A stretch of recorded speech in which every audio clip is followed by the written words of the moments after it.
साथियों, आप कैसे हो? उम्मीद करती हूँ आप जहां भी होंगे खैरोआफियत से होंगे। लेकिन आज कई सारी खबरों के साथ एक ये भी है कि हमारा SD24 न्यूज़ चैनल को यूट्यूब ने कम्युनिटी गाइडेंस का बहाना बनाकर हमेशा के लिए यूट्यूब से डिलीट कर दिया है। शुक्र है हमने फिलिस्तीन के नाम पर एक बहुत बड़ा चैनल कुर्बान कर दिया है। अब हम इसी छोटे से चैनल पर अपडेट देते रहेंगे। अगर आपको लगता है कि हम सही जानकारी देते हैं तो आप इस चैनल को भी बड़ा कर सकते हो। चलिए बढ़ते हैं ईरान, अमेरिका, इजराइल जंग के नतीजे देखते हैं। तो बने रहे हमारे साथ आखिर तक। आप देख रहे हैं SD24। मैं हुमैरा कुरैशी।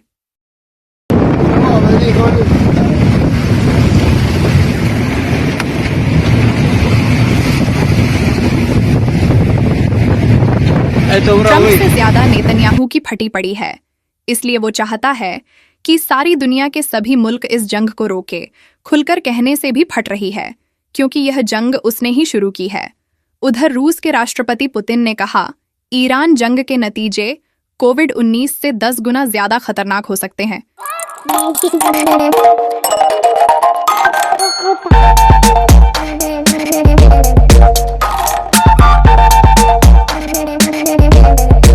इजराइल पर ईरानी हमलों ने इजराइल को खंडहर से ज्यादा बदतर बना दिया है। हालात बेहद तनावपूर्ण है। सायरन, धमाके और डर हर पल लोगों के दिलों की धड़कनों को बढ़ा रहे हैं। आम लोग इसकी सबसे बड़ी कीमत चुका रहे हैं। ये सिर्फ दो मुल्कों की जंग नहीं है, इंसानियत का इम्तिहान है। तबाही चाहे किसी की भी हो, नुकसान सारी दुनिया को भुगतना पड़ता है। क्या अब भी वक्त है इस जंग को किसी तरह रोकने का? आज भी होर्मुज से गुजरना खतरे से खाली नहीं है। आज बिना ईरान की परमिशन से गुजरने वाले जहाज को ईरान की सेना ने बम से उड़ा डाला। इस घटना ने साफ कर दिया है कि अब इस रूट पर हर चाल पर नजर रखी जा रही है और जरा सी गलती भारी पड़ सकती है। साथियों, SD24 न्यूज़ को 25 फरवरी से मिलने वाला फाइनेंशियल सपोर्ट और यूट्यूब के सभी सोर्सेज से जमा इमदाद हालात को देखते हुए 10 मार्च को UNRWA में जमा की जाएगी। रॉयल फोटो इमेजेस, मोहतरमा मेहर ताज और मोहम्मद जुनैद, 3 मसवाला साहब और वक्तन F वक्तन हमेशा सपोर्ट करने वाले उन सभी मान्यवरों का शुक्रिया जिन्होंने छोटे बड़े अमाउंट से सपोर्ट किया और हमेशा करते आए हैं और उम्मीद है हमें सपोर्ट करते रहेंगे। चीन और रूस ने ईरान और अरब यानी शिया सुन्नियों को एक कार के अमेरिका और इजराइल की खटिया खड़ी कर दी है। डॉलर का जनाजा निकाल दिया, इकोनॉमी को अगले 10 साल के लिए दफना दिया है।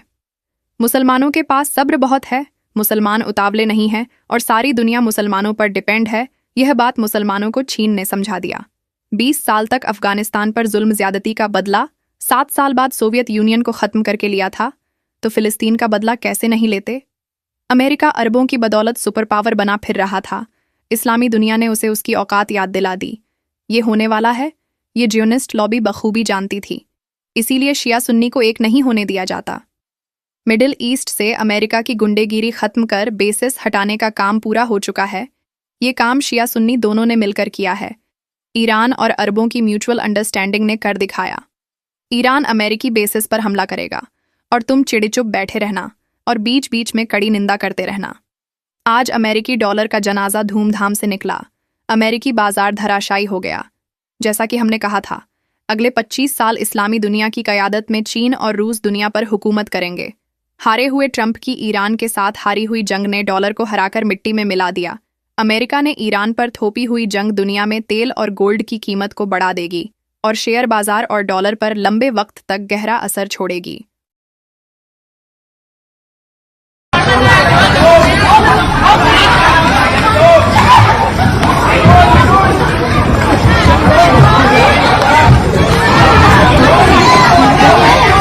ट्रंप ने अपना दिमागी संतुलन खो दिया। सुबह में कुछ बोलते हैं, शाम को कुछ और रात में कुछ, और ट्वीट पर पिंग पोंग खेल खेलकर पूरी दुनिया के शेयर बाजार, इकोनॉमी और अमेरिकी डॉलर को तबाह कर दिया है।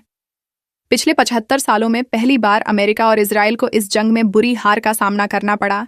इस हारे हुए जंग से अमेरिकी डॉलर हमेशा के लिए इतना कमजोर हो गया कि उसे झूठे ट्वीट करके, मीडिया प्रोपगंडा चलाकर ऑक्सीजन पर रखा जा रहा है। क्योंकि दुनिया की रिजर्व करेंसी के तौर पर डॉलर के किरदार के लिए मिडिल ईस्ट बहुत बड़ा स्ट्रैटेजिक अहमियत रखता है। जिसको अमेरिका ने नाजायज बेटे इजराइल की मोहब्बत में खो दिया। ट्रंप की बेवकूफ़ी ने 1929 से पेट्रोडॉलर्स के लंबे वक्त से चली आ रही विरासत की नींव हमेशा के लिए हिला दी।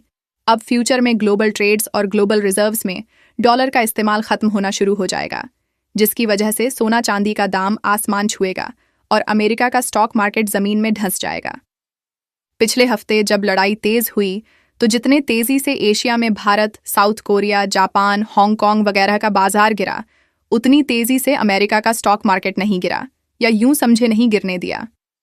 मगर एक बात तो पक्की है, अब ग्लोबल इन्वेस्टर्स फ्यूचर में अमेरिका में इन्वेस्ट नहीं करेंगे और अपना निवेश अमेरिका से दूर डाइवर्सिफाई करेंगे, जिसका फायदा चीन, हांगकांग, जापान और मिडिल ईस्ट के शेयर बाजार को होगा। भारत का शेयर बाजार इकोनॉमी भी ट्रंप के हारे हुए जंग का फायदा उठा सकता था, अगर अमृतकाल में संघ की सरकार चुनाव जीतने के लिए टैक्स टेररिज्म और भारतीय बैंकों को डुबाने का खेल नहीं खेलता। डोनाल्ड ट्रंप की हारी हुई यह ईरान जंग अमेरिका की तबाही के लिए इस सदी का सबसे अच्छा शगुन है और इजराइल और अमेरिका के इकोनॉमी, इज्जत, आबरू और मार्केट के ताबूत में आखिरी कील साबित होगी।